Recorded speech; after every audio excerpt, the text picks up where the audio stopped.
Sanalemba, hoida, ay kaisu haide ko, yare, si khara se chardi, siraroi ngasigidi. Alex noglaga, adunane nang mi shumsu malaktrise.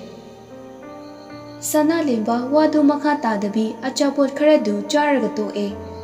Anidusu thengladuna tumnaba tawkhre. Alex tumkraba matung Sanalemba tumba yadraduna amuk hawgalaga kaduda koichat chatli. Pungsu sumsum thengakpaduda masu upai leta amuk famungda kakatuna hippi. No ngali tawrakpa adwaida imungi miyoishin kanamta hawgatringaida Sanalemba hawgatuna yumdudagi tholakle. Somda Alex na hawgalakpada Sanalemba layramdabaduda pungakngakle. Magi phondu koititi adubu fangmandabadagi mamagi phondagi call ama tawshili. Alex na, hello? Sanalemba, nang phone che pure. Ay akoiromda lay. Nang ngairam ay Thanilda poche puthorona haiki adugi ngairi. Huranba aina ni somda nang koiti thiri nang konang haipet hairambadi yawani. Hurana lada thabak tawba yam haibrabu nang. Ay wangangning ko lao sasat adoidi ay thame. Sanalemba wagadu makha taba nang haude. Alex na call du fat kakhi. Sanalemba mogi getagi khara chathuaga gari du khamaga ngaihak ngai. Ngaihak ki matung Thanil su tholaktuna mayambana hakiba pochai du pairai. Yang kiroinaba midyeng amaga loinana Sanalemba da yengduna lay. Sanalemba, Thanil, kaidoroge nangbo? Babana muk fubro. Dada chow fudi. Ado nang yumda lao, kaidunu nang chatoshe. Aishu lake. Sanalemba momo noglaga Thanilda yengduna. Dada chow se thaba ama laye adugine. Kuiroi amula adoine. Nang shu laitradi mamadi mathanda lehobashu yaroi. Nang di mama seneraga lairamo. Inaudi maramokpane. Chango, dada chow shu chatkrage. Thanildi kapli adumak tuminna leptuna lay. Sanalemba su Thanilgi mataudubu yengba ngamdraduna gari du thauduna lakle.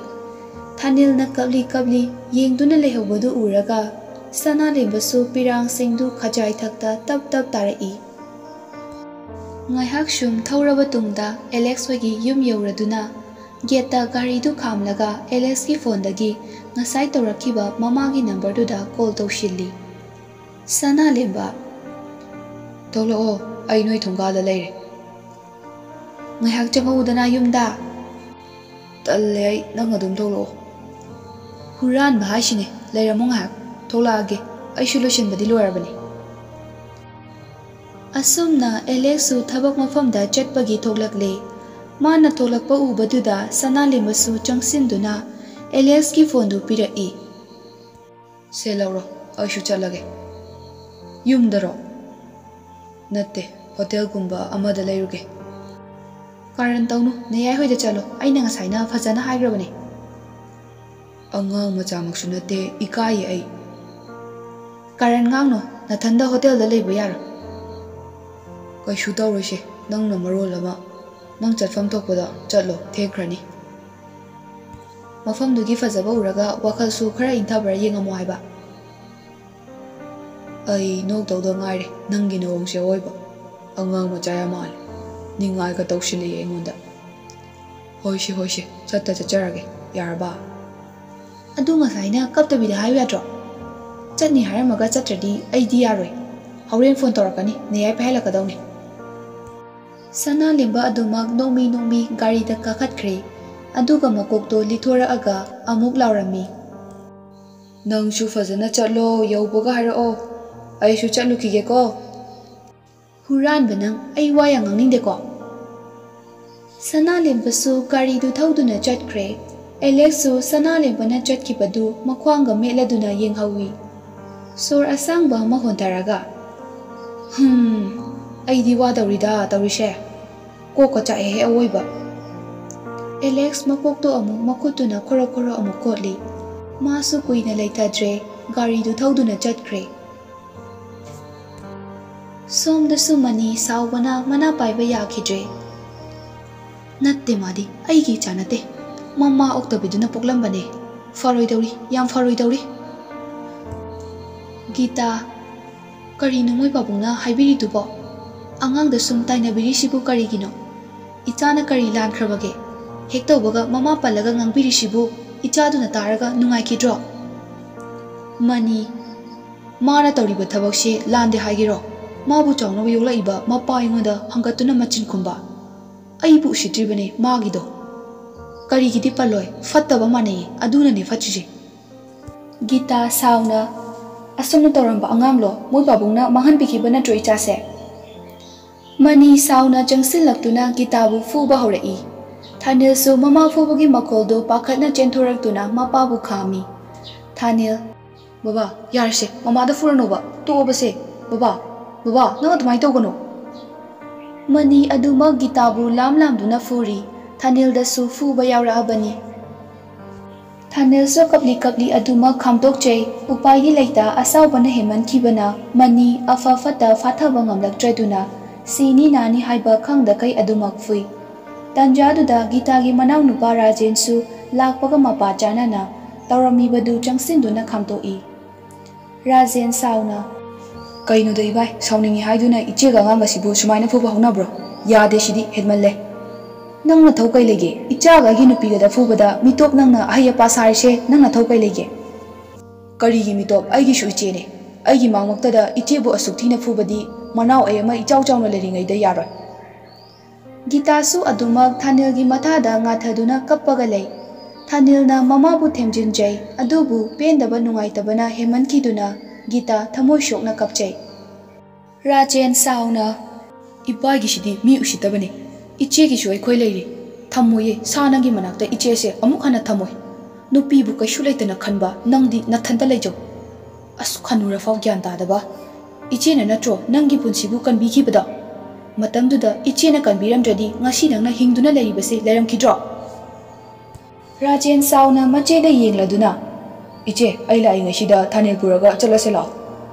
Thanil da amuk yenglaga Thanil chalo nafinara puthoro mamo hoida leirase sagi manakta leiba yar Thanil di adumak mama bu chena konsin viduna family Gita tapna machagi matha dagi tholaktuna Rajen da yengduna lei mapi su tabadi lepte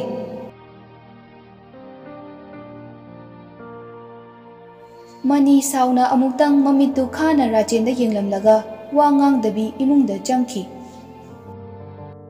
Rajen su sauna maikya chiktuna Mani da yengduna leihawi Rajen amuk mache da onsilaga Iche lao chalase Rajen iche sida sum lehauge nang chalo ngasigidi Rajen khon khara kalap nangi dugumba na tawdudane aina sauningise Thanil da amuk onsilaga Thanil lao mamoga chalase Thanil di tingak mama da yengduna adumak tuminna fammi Gita Rajen ngahak saunabagi ngahak adu khatna chainaba tawbane kaisu tawroi nang chatlo ngasigidi Rajen mache da ningamdaba sauningba amaga loinana mache da yengduna ngahak leiramlaga masu sauna thokhi Gita su mawpa charkhaba matung amuk hik kapthorai Thanil na mama bu gonduna pushinkre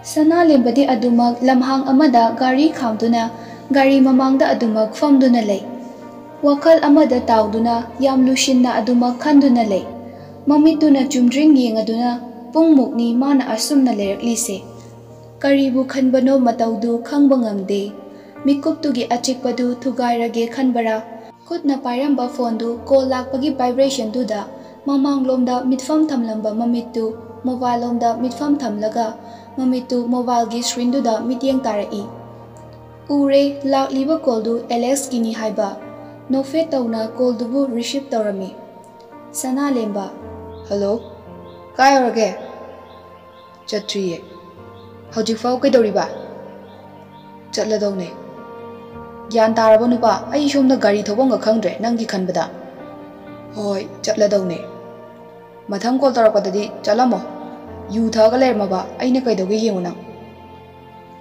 sana lemba nongmi hoi nangsu fajana thawro gari do Alex su call thangkre sana lemba nongmi machinda tapna sonje aige asengba marukti nangtane ꯑꯩꯅ ꯈ꯭ꯋꯥꯏꯗꯒꯤ ꯊꯥꯖꯕ ꯃꯤꯁꯨ ꯅꯪꯇꯅꯦ Alex. ꯅꯪꯒꯤ ꯇꯧꯕꯤꯃꯜꯁꯦ ꯑꯩ ꯄꯨꯟꯁꯤꯗ ꯀꯥꯎꯔꯣꯏ. ꯅꯪꯒꯤ ꯑꯋꯥꯕ ꯇꯥꯔꯛꯄ ꯃꯤꯀꯨꯞꯇꯁꯨ ꯑꯩ ꯑꯉꯝꯕ ꯃꯇꯦꯡ ꯄꯥꯡꯈꯤꯀꯣ. ꯁꯅꯥꯂꯦꯝꯕꯁꯨ ꯃꯥꯒꯤ ꯃꯔꯨꯞꯀꯤ ꯋꯥꯍꯩꯗꯨ ꯏꯟꯒꯦ ꯈꯟꯕ꯭ꯔꯥ ꯅꯠꯇ꯭ꯔꯒ ꯃꯐꯝꯗꯨꯗ ꯂꯩꯕ ꯋꯥꯔꯦ ꯈꯜꯂꯕ꯭ꯔꯥ? ꯒꯥꯔꯤꯗꯨ ꯁ꯭ꯇꯥꯔꯠ ꯇꯧꯗꯨꯅ ꯊꯧꯕ ꯍꯧꯔꯛꯂꯦ. ꯑꯁꯨꯝ ꯂꯦꯞꯇꯅ ꯂꯥꯛꯄꯅ ꯑꯦꯂꯦꯛꯁ ꯍꯣꯏꯒꯤ ꯃꯅꯦꯒꯤ ꯈꯨꯡꯒꯪꯗꯨꯁꯨ ꯌꯧꯔꯛꯂꯦ. ꯍꯥꯟꯅꯒꯤ ꯃꯇꯧꯒꯨꯝ ꯃꯥꯒꯤ ꯈꯨꯟꯗꯨꯒꯤ ꯍꯦꯛ ꯆꯪꯉꯛꯄꯗ ꯂꯩꯕ ꯂꯝꯄꯥꯛ ꯑꯆꯧꯕ ꯑꯗꯨꯒꯤ ꯅꯥꯀꯟꯗ ꯍꯧꯔꯤꯕ ꯁꯅꯥ ꯈꯣꯡꯅꯥꯡꯗꯨꯗ ꯉꯥꯏꯍꯥꯛ ꯆꯪꯗꯨꯅ ꯍꯪꯆꯤꯠ ꯂꯥꯡꯏ. ꯃꯥꯏꯊꯣꯡꯗꯁꯨ ꯃꯣꯃꯣꯟꯒ ꯅꯣꯛꯏ.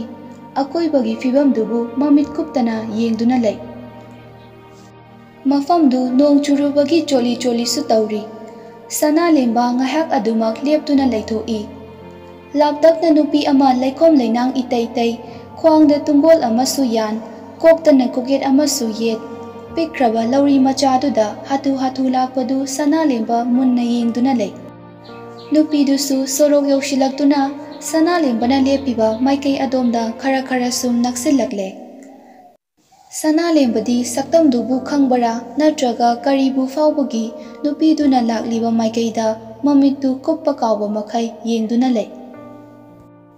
ꯃꯥꯅꯤ, ꯁꯛꯇꯝꯗꯨꯅꯤ ꯁꯅꯥꯂꯦꯝꯕꯒꯤ ꯋꯥꯈꯜꯕꯨ ꯆꯥꯝꯃ ꯆꯥꯝꯃ ꯈꯜꯍꯟꯈꯤꯕ. ꯊꯃꯣꯏ ꯍꯨꯈꯤꯕꯤ ꯏꯪ ꯏꯪ ꯂꯥꯎꯕ ꯈꯣꯟꯖꯦꯜꯗꯨꯒꯤ ꯃꯄꯨꯗꯨꯅꯤ ꯂꯥꯏꯖꯥ. ꯂꯥꯏꯖꯥꯁꯨ ꯎꯔꯦ ꯁꯅꯥꯂꯦꯝꯕꯅ ꯃꯉꯣꯟꯗ ꯌꯦꯡꯗꯨꯅ ꯂꯩꯔꯝꯕꯗꯨ. ꯑꯗꯨꯕꯨ ꯃꯥ ꯎꯁꯟꯅꯗꯕ ꯁꯥꯔꯒ ꯑꯗꯨꯃꯛ ꯆꯠꯂꯤ. ꯃꯆꯤꯟꯗꯁꯨ ꯃꯨꯔꯨꯝ ꯃꯨꯔꯨꯝ ꯁꯣꯟꯖꯩ.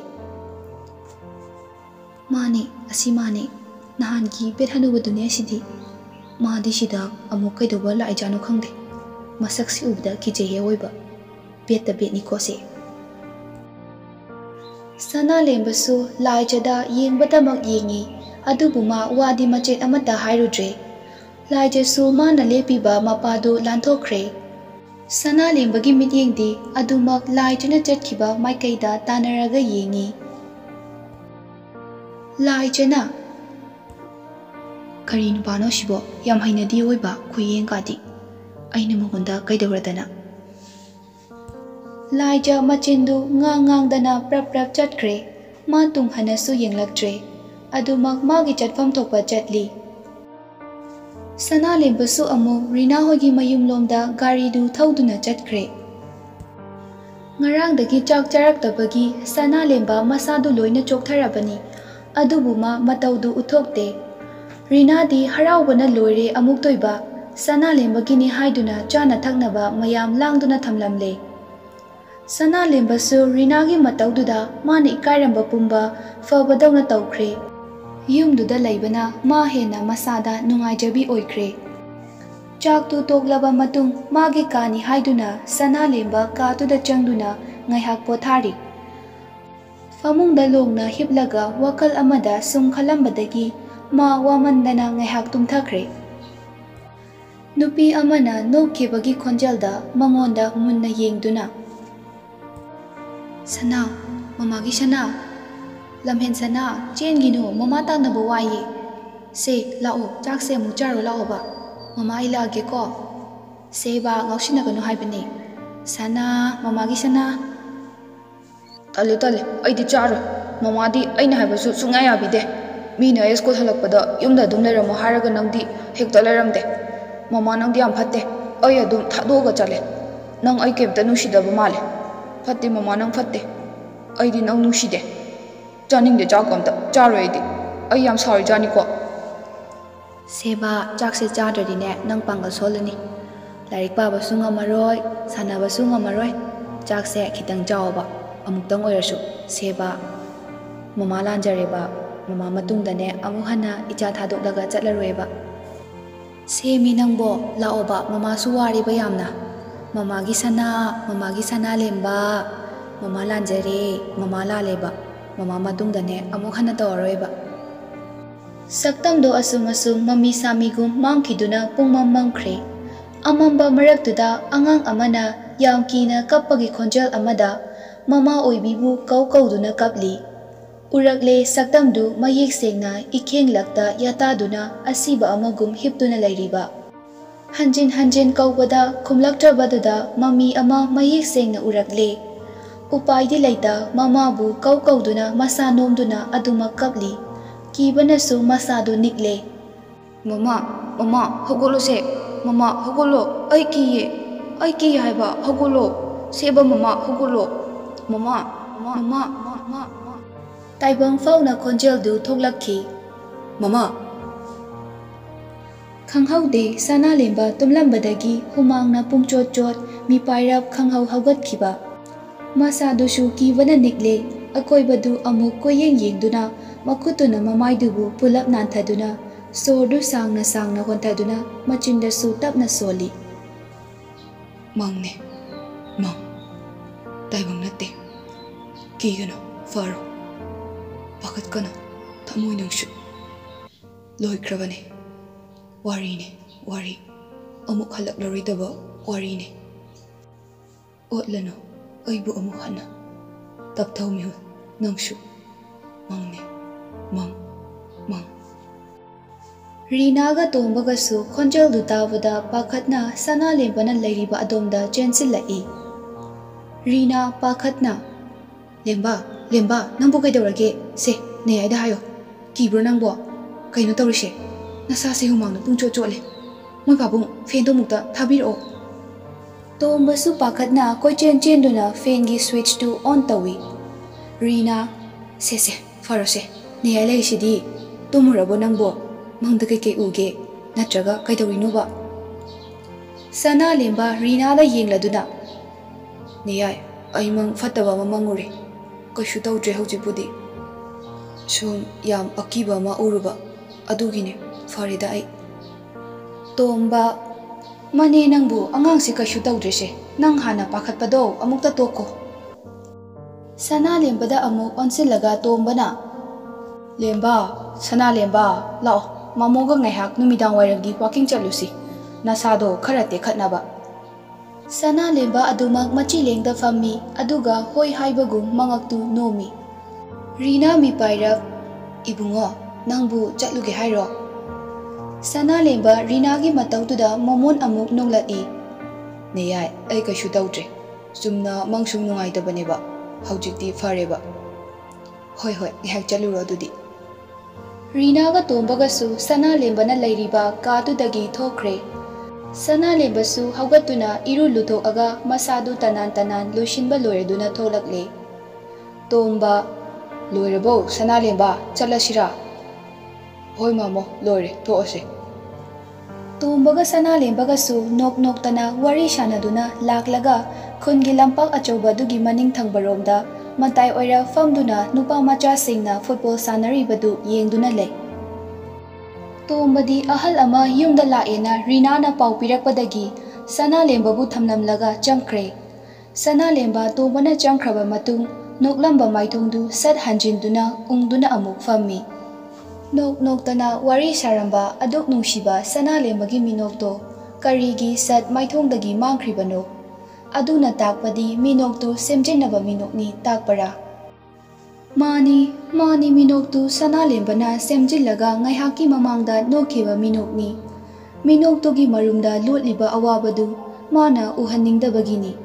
Kanagi mafamdasu asigumba sana lembagi matause khangba ngamde kananasu. Mapalthonggi sakdamdu khak ubani. Thamoida chakliba maichaksi madi kananasu ubide.